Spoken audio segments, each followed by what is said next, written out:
नमस्कार, अपन झारखंड देख रहे हैं आप और मैं हूं आपके साथ तान्या चौधरी।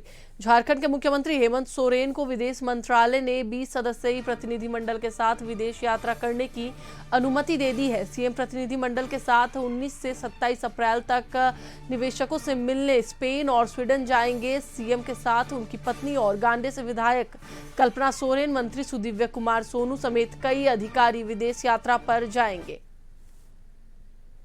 एक बार फिर से आपको बता दें कि झारखंड के मुख्यमंत्री हेमंत सोरेन 20 सदस्यीय टीम के साथ विदेश भ्रमण पर निकलेंगे। वहीं विदेश यात्रा के दौरान वह निवेशकों से मिलेंगे। 19 से 27 अप्रैल तक निवेशकों से मिलने स्पेन और स्वीडन जाएंगे।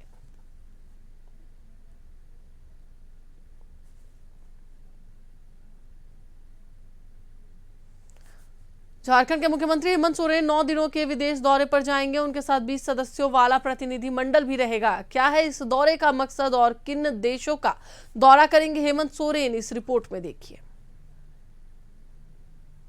सभा चुनाव में हेमंत सोरेन के नेतृत्व में महागठबंधन की बड़ी जीत हुई और इसके बाद शुरू हुई चुनावी वादों को पूरा करने की कवायद। मैया सम्मान योजना की राशि बढ़ाने के बाद अब सरकार का ध्यान है रोजगार पर। इसके लिए मुख्यमंत्री निवेशकों को आमंत्रित करने वाले हैं। मकसद है झारखंड को इन्वेस्टमेंट डेस्टिनेशन बनाने का। इसके लिए हेमंत सोरेन विदेश जा रहे हैं। दौरा होगा यूरोपीय देश स्वीडन और स्पेन का। मुख्यमंत्री के साथ एक हाई लेवल प्रतिनिधि मंडल भी रहेगा जिसमें 20 सदस्य होंगे। दौरा 19 अप्रैल से 27 अप्रैल तक होगा। प्रतिनिधि मंडल स्पेन के मैड्रिड, बार्सिलोना और स्वीडन के गुथेनबर्ग जाएगा और कंपनियों के प्रतिनिधि मंडल से मुलाकात करेगा। साथ ही नेशनल रिन्यूएबल एनर्जी सेंटर भी जाएगा जहां और ऊर्जा पर रिसर्च होता है। 19 के चुनाव में झारखंड की जनता ने विश्वास दिया। 19 से 24 का कार्यकाल जैसे गुजरा वो आपके सामने है। 24 में जनता ने पूरा विश्वास दिया। बड़ी जवाबदेही कांधे पर है और निश्चित रूप से झारखंड को कायाकल्प करने की जवाबदेही और झारखंड के कायाकल्प की दिशा के लिए माननीय मुख्यमंत्री गंभीर भी हैं और उनके इस प्रयास का कुछ बेहतर फलाफल इस राज्य को देखने को मिलेगा। झारखंड में जिन चीज़ों की संभावनाएं हैं निश्चित रूप से चर्चा तो नहीं पर होती और आप भी इस बात को बहुत बेहतर जानते हैं कि झारखंड में संभावनाओं के क्षेत्र क्या हैं। लेकिन निश्चित रूप से माननीय मुख्यमंत्री जो परंपरागत संभावनाएं हैं उनसे इतर हट के कुछ करने का विचार रखते हैं। आईटी का हब बनाने का जहां तक सवाल है निश्चित रूप से उस पर भी पहल होनी चाहिए। माननीय मुख्यमंत्री की एक टैगलाइन रही थी कि खनन नहीं पर्यटन के क्षेत्र में इस राज्य को आगे बढ़ना चाहिए और निश्चित रूप से उसकी भी चर्चा होगी। इस दौरे के जरिए झारखंड में आईटी के क्षेत्र में निवेश आकर्षित करने की कोशिश होगी। सत्ता पक्ष इस दौरे को लेकर काफी उत्साहित है। साथ ही पूर्व की रघुवर दास सरकार पर निशाना भी साध रहा है। बीजेपी पर कटाक्ष करते हुए कांग्रेस ने कहा कि रघुवर दास के समय में मोमेंटम झारखंड का आयोजन किया गया था जिस पर बड़ी राशि खर्च की गई, लेकिन एक भी निवेशक झारखंड नहीं आया। जबकि हेमंत सरकार खुद निवेशकों के पास जाकर भरोसा दिलाने की कोशिश में है कि उद्योग लगाने पर हर तरह की सुविधा दी जाएगी। मोमेंटम झारखंड भारतीय जनता पार्टी के शासनकाल में इस राज्य में हुआ था। कई निवेशक को बुलाया गया, 5 स्टार 7 स्टार होटलों में ठहराया गया। राज्य की गाढ़ी कमाई अरबों रुपया हाथी उड़ा करके खर्च कर दिया गया। निवेशक आए नहीं। लेकिन हमारी ये सिद्धत है, हमारी सरकार की ये प्रतिबद्धता है कि राज्य में उद्योग धंधे लगे। इसके लिए हम निवेशक के दरवाजे पे जा रहे हैं। हम दरवाजे पे जाके निवेशक से आग्रह कर रहे हैं कि आप झारखंड आए और हम उचित व्यवस्था देंगे, आप राज्य में फैक्ट्री लगाओ। राज्य की जनता की गाढ़ी कमाई हम बर्बाद नहीं कर रहे हैं। हम मोमेंटम झारखंड नहीं कर रहे, हम हाथी नहीं उड़ा रहे, हम चीता और बाघ नहीं मार रहे, बल्कि हमारी नीयत और नीति बिल्कुल पूरी तरह पारदर्शी है। हालांकि बीजेपी का सवाल है कि जब राज्य में कानून व्यवस्था की स्थिति ही ठीक नहीं है तो निवेशक आएंगे कैसे? बीजेपी ने उद्योगपतियों को लेकर सरकार के सहयोगी दलों के नेगेटिव बयानों की भी चर्चा की और मुख्यमंत्री के विदेश दौरे को जनता की गाढ़ी कमाई की बर्बादी करार दिया। विदेश दौरे पर जाने वाले हैं राज्य में निवेश लाने के लिए। भारतीय जनता पार्टी की सलाह होगी कि पहले देश के अंदर जो उद्योगपति हैं उनका सम्मान करना सीखें, क्योंकि इंडिया अलायंस ने जिस तरह से उनकी छवि बनाने की कोशिश की है, उद्योगपतियों को चोर बताना, जमीन हड़पने वाला बताना, तो ये जो नैरेटिव सेट करने की कोशिश की गई है, इसके चलते राज्य में कोई उद्योगपति निवेश करने को तैयार नहीं है। कानून व्यवस्था के हालात जो हैं वो मैं समझता हूँ कि राज्य सरकार के बूते की बाहर की बात है कि वो कानून व्यवस्था को पटरी पर ला सके। तो ये कुछ मूलभूत चीज़ें हैं। अगर आप उद्योगपतियों पर विश्वास नहीं करेंगे और कानून व्यवस्था की स्थिति ठीक नहीं होगी, इंफ्रास्ट्रक्चर अच्छा नहीं होगा, तो राज्य में कोई निवेश नहीं करेगा। ठीक है, घूमने फिरने के लिए आप सरकारी कोष का दुरुपयोग करके स्वीडन जाएं, स्पेन जाएं, कहीं भी जाएं, लेकिन अगर कोई यहाँ निवेश करने को तैयार भी हो जाता है तो निश्चित रूप से वो यहाँ के उद्योगपतियों से फीडबैक लेगा कि वहाँ माहौल क्या है।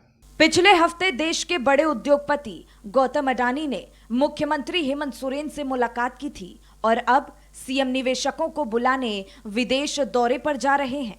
झारखंड प्राकृतिक संसाधनों से भरपूर राज्य है, जहां भारी उद्योग लगाने के लिए सभी खनिज और ऊर्जा के साधन मौजूद हैं, लेकिन अब भी राज्य औद्योगिक लिहाज से काफी पिछड़ा है। ऐसे में देखना होगा कि मुख्यमंत्री की कोशिशें कितनी रंग लाती हैं और राज्य में कितना निवेश होता है।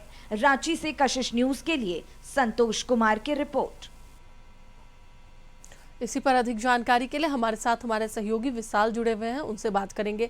विशाल, अगर देखा जाए तो मुख्यमंत्री हालांकि 20 सदस्यीय प्रतिनिधि मंडल के साथ विदेश दौरे पर जाएंगे, लेकिन कहीं ना कहीं जो विपक्ष है वो सवाल उठा रही है कि जब राज्य में कानून व्यवस्था सही नहीं है तो आप निवेश कहां से लाएंगे।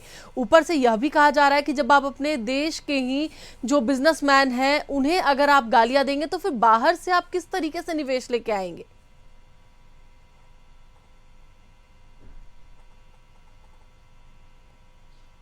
बिल्कुल, देखिए, हमें अतीत में झांक कर देखना होगा कि मुख्यमंत्री हेमंत सोरेन ने कहा था कि झारखंड को हम निवेशक हब बनाएंगे। यहाँ पर निवेशकों का बढ़ावा कैसे मिले, इसे लेकर हम एक अलग प्लेटफॉर्म तैयार करेंगे। 2024 का चुनाव संपन्न हुआ, मुख्यमंत्री हेमंत सोरेन सत्ता में लौटे। इसी का परिणाम है कि मुख्यमंत्री हेमंत सोरेन 19 अप्रैल से 27 अप्रैल तक स्वीडन और स्पेन जा रहे हैं। उद्देश्य एक ही है कि झारखंड को कैसे निवेशकों का हब बनाया जाए, यहाँ निवेश को कैसे आकर्षित किया जाए। देखिए तानिया, 20 प्रतिनिधि मंडल इस ग्रुप में शामिल है, यानी कि जो विभिन्न विभागों के सचिव हैं वह मुख्यमंत्री हेमंत सोरेन के साथ स्पेन और स्वीडन जा रहे हैं। वहां के निवेशकों से मुलाकात करेंगे, उन्हें आग्रह करेंगे कि आप झारखंड आइए, यहां पर निवेश कीजिए, यहां पर इंडस्ट्रियलाइजेशन को बढ़ावा दीजिए। इससे होगा क्या तानिया? इससे होगा या कि झारखंड में रोजगार बढ़ेगा, झारखंड में जो इंफ्रास्ट्रक्चर और जो विभिन्न जो चीजें हैं उसको यहाँ पर बढ़ावा मिलेगा, वह जो चीजें हैं झारखंड में अच्छी होगी। लेकिन देखिए, सत्ता पक्ष और विपक्ष में इसे लेकर जो है राजनीति छिड़ गई है। भारतीय जनता पार्टी का कहना है कि आप तो भारत के निवेशकों को खुश नहीं कर पा रहे हैं, यहाँ पर जो इंफ्रास्ट्रक्चर के लिए जो कंपनियां या फैक्ट्री लगी हुई है उस पर ध्यान नहीं दिया जा रहा है और मुख्यमंत्री हेमंत सोरेन केवल घूमने के लिए स्वीडन और स्पेन अपने प्रतिनिधि मंडल के साथ जा रहे हैं। देखिए, जब भी कोई सत्ता पक्ष में रहता है, यानी जिसके हाथ में कमान रहती है राज्य को चलाने के लिए, विपक्ष का काम होता है सरकार पर उंगली उठाना। देखिए, जब रघुवर दास की सरकार थी तब भी विपक्ष में बैठे झारखंड मुक्ति मोर्चा, कांग्रेस और राष्ट्रीय जनता दल सरकार पर सवाल उठा रही थी। लेकिन देखिए, यह एक जन विषय है, यानी कि झारखंड के लोग लंबे समय से मांग कर रहे थे कि 40% खनिज संपदा झारखंड राज्य में पाई जाती है। यहां पर आयरन की कमी नहीं है, यहां पर कोयले की कमी नहीं है, यहां पर एल्यूमिनियम की कमी नहीं है, यहां तक कि झारखंड में यूरेनियम पाया जाता है। लेकिन झारखंड का यूरेनियम कहां जा रहा है? तो झारखंड के अन्य राज्यों में जा रहा है और यहां की जो बिजली है वह बांग्लादेश तक जा रही है। यही कारण है कि अगर झारखंड में जो विभिन्न कंपनी है, चाहे विदेश के हों या अन्य राज्यों के हों, झारखंड आएंगे, यहाँ पर अपना निवेश बढ़ाएंगे तो यहाँ के लोगों को रोजगार मिलेगा, इंफ्रास्ट्रक्चर व जो मूलभूत जो सुविधा है झारखंड में बढ़ोतरी होगी। जो पलायन और विस्थापन झारखंड की सबसे बड़ी समस्या रही है तान्या, अगर निवेशक यहां पर आएंगे, निवेश करेंगे तो यह जो मूलभूत समस्या है वह दूर होगी।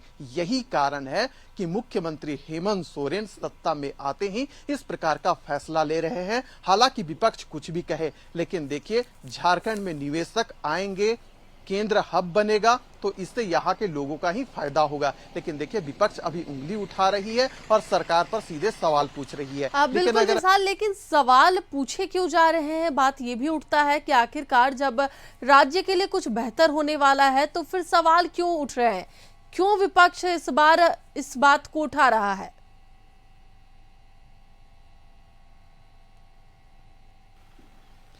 देखिए अगर हम भारतीय जनता पार्टी की बात करें, आजसू की बात करें या अन्य जो पार्टियां हैं, जेडीयू जो इस वक्त विपक्ष की भूमिका निभा रही है, उनका कहना है कि यहाँ के जो व्यापारी हैं, यहाँ के जो इंडस्ट्रियलिस्ट हैं, वो उनका यहाँ पर जो कानून व्यवस्था है, जमीन को लेकर जो कागजात होते हैं उसमें काफी ज्यादा उलझने आती हैं। सरकार इन सब चीजों को दूर नहीं कर रही है। यानी कि अगर आपको फैक्ट्री खोलना है, आप झारखंड आते हैं, निवेश करना चाहते हैं तो कई सारे जो कानूनी जो प्रक्रिया से गुजरना पड़ता है, उसका ईज ऑफ डूइंग जिसे हम बिजनेस कहते हैं, उसमें झारखंड काफी पीछे है। इस प्रकार की जो बातें हैं विपक्ष कर रही है। देखिए विपक्ष का जो सीधा सवाल है वह यह टारगेट कर रहे हैं कि आप जो भारत के उद्योगपति हैं उनको टारगेट करते हैं, चाहे अंबानी हो, अडानी हो, फिर उनसे ही मुलाकात करते हैं। तो कई पहलुओं पर जो विपक्ष है, भारतीय जनता पार्टी है, सरकार को घेर रही है कि एक और आप भारत के जो व्यापारी हैं, जो उद्यमी हैं, उनका आप सम्मान नहीं कर रहे हैं, स्वीडन जा रहे हैं और वहां पर जाकर वहां के निवेशकों को झारखंड बुला रहे हैं। तो कई सारे पहलू हैं। लेकिन देखिए तानिया, झारखंड पर्यटन हब के लिए काफी विश्व भर में प्रसिद्ध है, लेकिन उस प्रकार की मार्केटिंग एडवर्टाइजिंग नहीं हो पाई थी। यह जो बातें हैं खुद सत्ता पक्ष के लोग कह रहे थे कि जब रघुवर दास की सरकार थी तो उस प्रकार का एडवर्टाइजिंग नहीं हो पाया था। देखिए जो सुधीर कुमार मंत्री हैं, पर्यटन मंत्री हैं, कोलकाता में बिल्कुल विशाल, जो सवाल है वो लगातार विपक्ष उठा रही है। हालांकि जब दौरे पर जाएंगे और वहां से क्या कुछ फीडबैक मिलता है वो देखने की बात होगी। फिलहाल बहुत बहुत धन्यवाद। तो एक बार फिर से हम आपको बता दें कि 9 दिवसीय दौरे पर हेमंत सोरेन विदेश दौरे पर जा रहे हैं। उनके साथ 20 प्रतिनिधि मंडल के सदस्य भी जाएंगे। तो फिलहाल रुकेंगे एक छोटे से ब्रेक के लिए, मिलते हैं ब्रेक के बाद।